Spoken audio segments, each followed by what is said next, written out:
नमस्कार साथियों, काव्य प्रसंग में आपका हार्दिक स्वागत।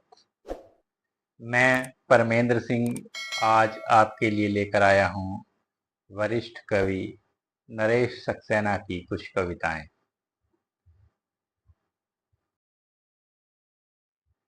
इस कविता का शीर्षक है दीमकें। दीमकों को पढ़ना नहीं आता, दीमकों को पढ़ना नहीं आता, वे चाट जाती हैं पूरी किताब, वे चाट जाती हैं पूरी किताब। कविता का शीर्षक है मछलियां। एक बार हमारी मछलियों का पानी मैला हो गया था। एक बार हमारी मछलियों का पानी मैला हो गया था। उस रात घर में साफ पानी नहीं था और सुबह तक सारी मछलियां मर गई थीं। यह बात हम भूल चुके थे। हम यह बात भूल चुके थे। एक दिन राखी अपनी कॉपी और पेंसिल देकर मुझसे बोली, पापा इस पर मछली बना दो। मैंने उसे छेड़ने के लिए कागज पर लिख दिया मछली। कुछ देर तक राखी उसे गौर से देखती रही, फिर परेशान होकर बोली, यह कैसी मछली पापा, इसकी पूंछ कहाँ और सिर कहाँ? मैंने उसे समझाया, यह मछली का माँ, यह छ और यह उसकी ली। इस तरह लिखा जाता है मछली। उसने गंभीर होकर कहा, अच्छा तो जहां लिखा है मछली वहां पानी भी लिख दो। तभी उसकी मां ने पुकारा तो वह दौड़कर जाने लगी, लेकिन अचानक मुड़ी और दूर से चिल्लाकर बोली, साफ पानी लिखना पापा, साफ पानी लिखना पापा। कविता का शीर्षक है गिरना। चीजों के गिरने के नियम होते हैं, मनुष्यों के गिरने के कोई नियम नहीं होते। चीजों के गिरने के नियम होते हैं, मनुष्यों के गिरने के कोई नियम नहीं होते। लेकिन चीजें कुछ भी तय नहीं कर सकती, अपने गिरने के बारे में मनुष्य कर सकते हैं। बचपन से ऐसी नसीहतें मिलती रहीं कि गिरना हो तो घर में गिरो, बाहर मत गिरो। यानी चिट्ठी में गिरो, लिफाफे में बचे रहो। आंखों में गिरो, चश्मे में बचे रहो। यानी शब्दों में बचे रहो, अर्थों में गिरो।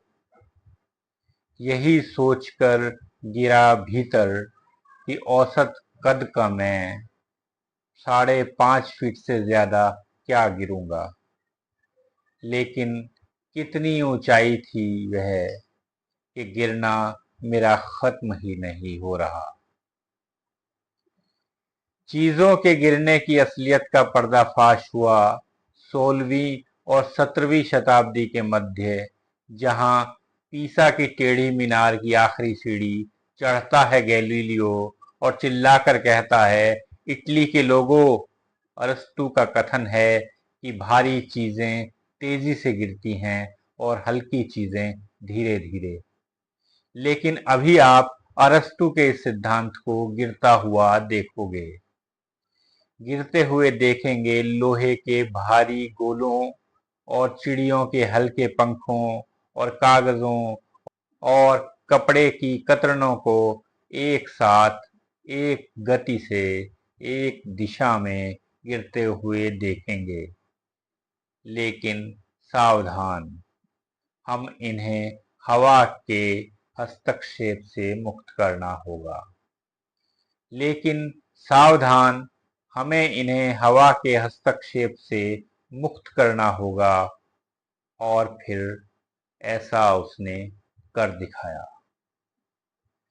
400 बरस बाद किसी को कुतुब मीनार से चिल्लाकर कहने की जरूरत नहीं है कि कैसी है आज की हवा और कैसा है इसका हस्तक्षेप, कि चीजों के गिरने के नियम मनुष्यों के गिरने पर लागू हो गए हैं और लोग, हर कद और हर वजन के लोग, खाए पिए और अघाए लोग, हम लोग और तुम लोग एक साथ, एक गति से, एक ही दिशा में गिरते नजर आ रहे हैं।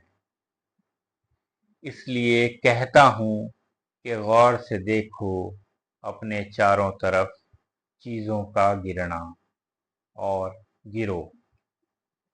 गिरो जैसे गिरती है बर्फ ऊंची चोटियों पर, जहां से फूटती हैं मीठे पानी की नदियां।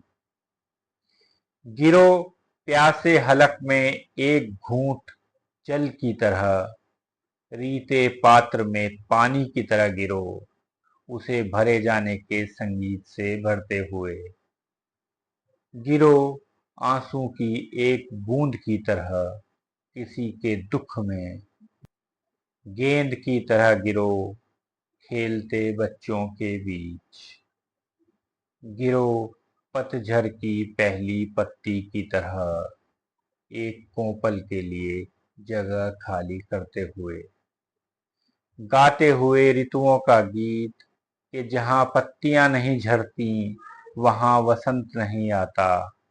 गिरो पहली ईंट की तरह नींव में किसी का घर बनाते हुए। गिरो जल प्रपात की तरह टरबाइन के पंखे घुमाते हुए, अंधेरे पर रोशनी की तरह गिरो। गिरो गीली हवाओं पर धूप की तरह इंद्रधनुष रचते हुए। लेकिन रुको, आज तक सिर्फ इंद्रधनुष ही रचे गए हैं, उसका कोई तीर नहीं रचा गया। तो गिरो उससे छूटे तीर की तरह बंजर जमीन को वनस्पतियों और फूलों से रंगीन बनाते हुए। बारिश की तरह गिरो सूखी धरती पर, पके हुए फल की तरह धरती को अपने बीज सौंपते हुए गिरो। गिर गए बाल, दांत गिर गई नजर और स्मृतियों के खोखल से गिरते चले आ रहे हैं नाम, तारीखें, शहर और चेहरे। और रक्तचाप गिर रहा है, तापमान गिर रहा है, गिर रही है खून में निकदार हीमोग्लोबिन की। खड़े क्या हो बिजूके से नरेश, इससे पहले कि गिर जाए समूचा वजूद। एक बारगी तय करो अपना गिरना, अपने गिरने की सही वजह और वक्त। तय करो अपना गिरना, अपने गिरने की सही वजह और वक्त, और गिरो किसी दुश्मन पर। गाज की तरह गिरो, उल्कापात की तरह गिरो, वज्रपात की तरह गिरो। मैं कहता हूं गिरो, मैं कहता हूं गिरो। कविता का शीर्षक है कंक्रीट। आपस में सटकर फूटी कलियां एक दूसरे के खिलने के लिए जगह छोड़ देती हैं। आपस में सटकर फूटी कलियां एक दूसरे के खिलने के लिए जगह छोड़ देती हैं। जगह छोड़ देती हैं गिट्टियां आपस में चाहे जितना सटें, अपने बीच अपने बराबर जगह खाली छोड़ देती हैं जिसमें भरी जाती है रेत। और रेत के कण भी एक दूसरे को चाहे जितना भींचें, जितनी जगह खुद घेरते हैं उतनी जगह अपने बीच खाली छोड़ देते हैं। इसमें भरी जाती है सीमेंट। सीमेंट कितनी महीन और आपस में सटी हुई, लेकिन उसमें भी होती हैं खाली जगहें जिसमें समाता है पानी। और पानी में खैर छोड़िए। इस तरह कथा कंक्रीट की बताती है रिश्तों की ताकत में अपने बीच खाली जगह छोड़ने की अहमियत के बारे में। इस तरह कथा कंक्रीट की बताती है रिश्तों की ताकत में अपने बीच खाली जगह छोड़ने की अहमियत के बारे में।